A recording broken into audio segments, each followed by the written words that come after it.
માહિતીના નિયમન માટે આપણે સામાન્ય રીતે આલેખનો ઉપયોગ કરતા હોઈએ છીએ. તો અહીંયા એ પ્રકરણમાંથી એક દ્વિલંબ આલેખનો ઉપયોગ કરેલો છે.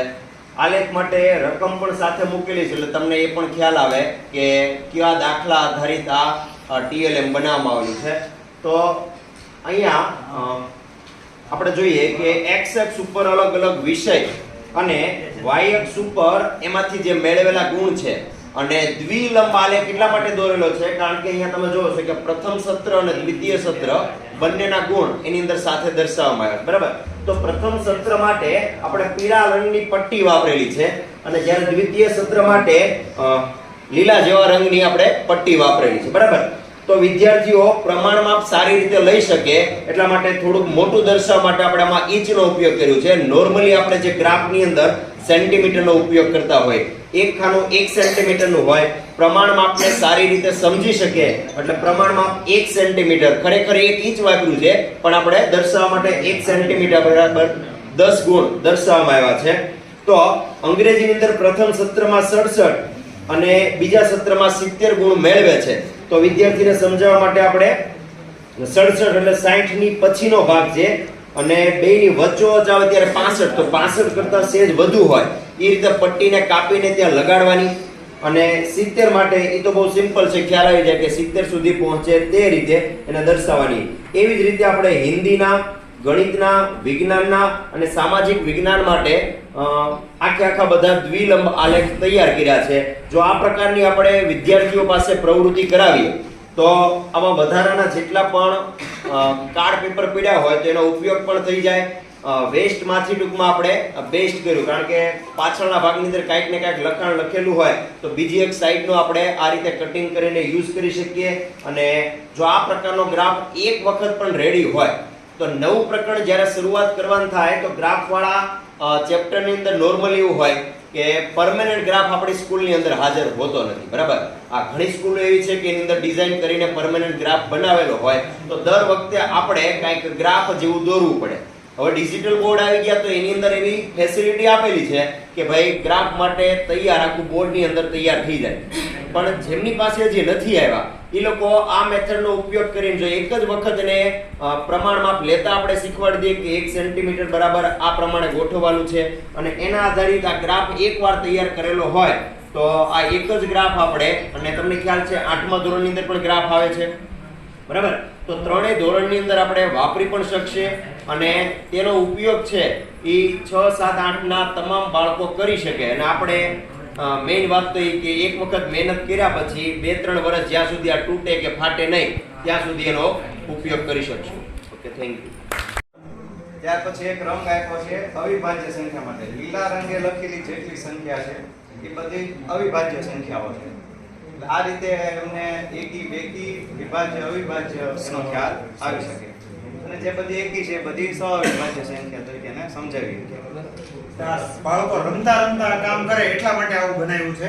એની ઉપર હજી નીચે ઘણું બધું થઈ શકાય પણ કાલ સમય ઓછો હતો એટલે પછી નીચેનું હજી વધારે કર્યું નથી. આમાં હજી ઘણું બધું થઈ શકે એમ છે બરોબર, પણ સમય છે થોડો ઓછો પડ્યો ને પૂરું થઈ ગયું એટલે પછી અમે અહીંયા સુધી હજી પહોંચ્યા છીએ.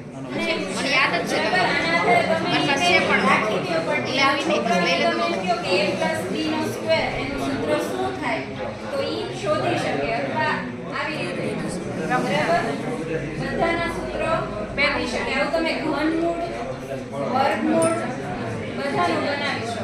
કાલે અમારી પાસે થોડું મટીરીયલ નહોતું પણ આને તમે હજુ બહુ સરસ વ્યવસ્થિત રીતે બનાવી શકો. મોટું એક સર્કલ બનાવીને તમે એમાં વર્ગમૂળ, ઘનમૂળ પછી આવા બધા સૂત્રોનું એક તમે રેડી રાખો તો છોકરાઓને આમાં મજા આવે. નિત્યસમના સૂત્રો. હા, નિત્યસમના બધા સૂત્રો છે. બીજગણિત. હા. આમાં દર્શાવેલી છે. ધોરણ 8 માં 5મા પ્રકરણમાં છે ત્રણેય રીતો તમે લોકોએ સવિસ્તાર ખબર સમજાવો. પેલી જે છે એ પુનરાવર્તિત બાદબાકી, પછી અવિભાજ્ય અવયવ અને ભાગાકારની રીત. તો મોટા ભાગના બાળકોને આમાં વધારે તકલીફ પડે છે ભાગાકારની રીતમાં. તો આપણે એ લોકોને એવું કહી શકીએ પહેલા આપણે એક સમજાવીએ પછી એને આપણે રકમ આપીએ અને એ લોકો આવી પ્રવૃત્તિ કરી શકે 2-2 ના ગ્રુપમાં કે 3-3 ના ગ્રુપમાં. બરાબર. પછી એ ત્રણમાંથી ધારો કે કોઈ બાળકને આ બે રીત આવડે છે, આ નથી આવડતી, બીજા બાળકને આવડે છે, તો બડી લર્નિંગ જેવું થઈ શકે. ઈ એને શીખવાડે તો ઈ ત્રણેય રીત જે છે ઈ બાળકો શીખી શકે. બરાબર.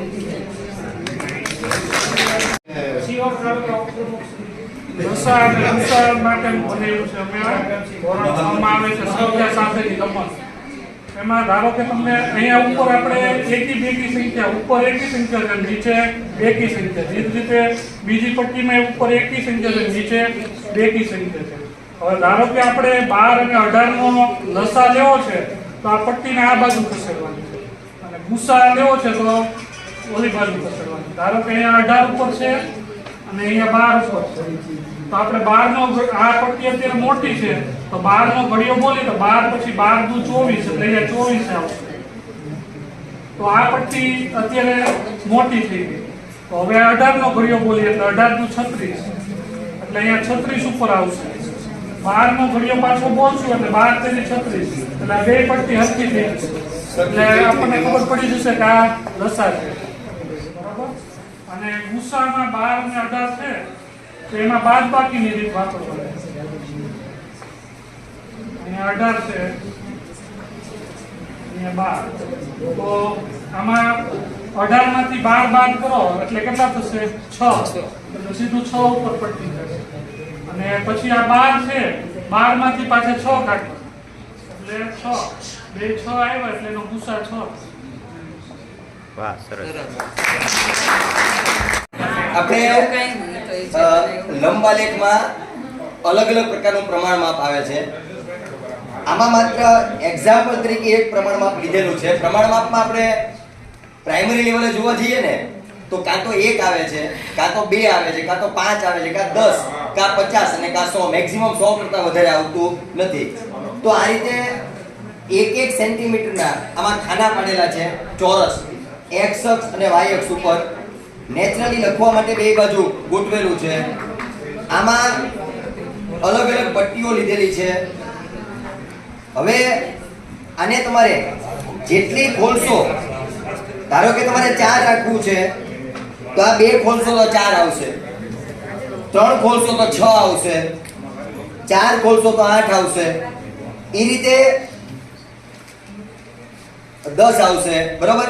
એ રીતે તમે કોઈ પણ છેક ઉપર સુધીની હાઈટમાં અત્યારમાં પ્રમાણમાં 2 નું છે, એક્ઝેક્ટ આ રીતે પ્રમાણમાં આમાં 1 અને 5 નું પણ લીધેલું છે. એટલે પ્રમાણમાં પ્રમાણે હાઈટ કઈ રીતે વધતી જાય એ તમે આમાં એક એકમ ચોરસની મદદથી સમજાવી શકો છો. બરોબર. આ લંબ આલેખ છે, દ્વિલંબ આલેખ નથી. Okay, thank you. લસા ગુસાનો કોન્સેપ્ટ છે. આવી રીતે કાર્ડ બનાવવાનો હોય છે. આ વસ્તુ તમે લાકડાના બોર્ડ પર પણ ખાના બનાવીને કરી શકો. તમારે આ કાર્ડ્સ આવી રીતે બનાવવાના છે. છોકરાઓને કહેવાનું છે અવયવ જે નંબર આ તો એક એક્ઝામ્પલ છે, જે નંબર હોય 2 એટલે 2 સંખ્યાઓના શોધવાનું હોય ગુસા, તો એના અવયવના કાર્ડ્સ નાખતા જવાનું. બરાબર. એમાંથી જે સામાન્ય અવયવો છે તે અલગ ખાનામાં તમારે નાખવાનું, ને એમાંથી જે મોટા મોટો નંબર હોય એ ગુસા. બરાબર. આ રીતે મોટો તમે બનાવી શકો.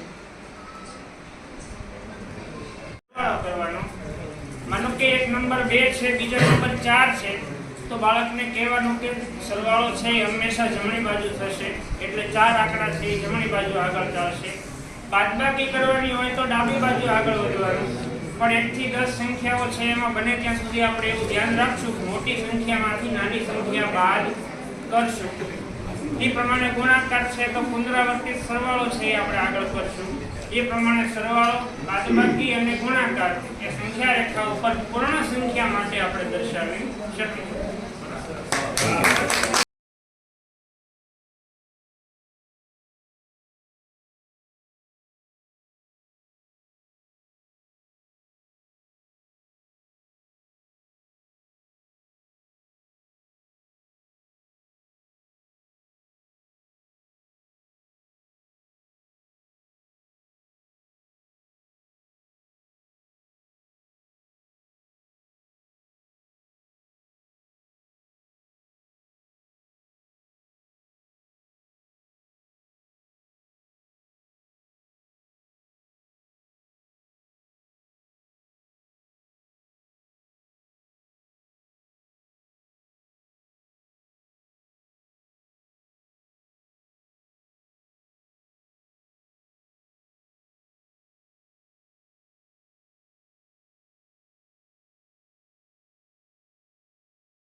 મને ઝાડ હેઠા ઉતરો ને કાન ચડ્યા કદમ ને ઝાડ હેઠા ઉતરો ને હે કાન ચડ્યા કદમ ને ઝાડ હેઠા ઉતરો ને કાન ચડ્યા કદમ ને ઝાડ હેઠા ઉતરો ને હે તમને બોલાવે જશોદામાં હેઠા ઉતરો ને તમને બોલાવે જશોદામાં હેઠા ઉતરો ને હે કાન ચડ્યા કદમ ને ઝાડ હેઠા ઉતરો ને કાન ચડ્યા કદમ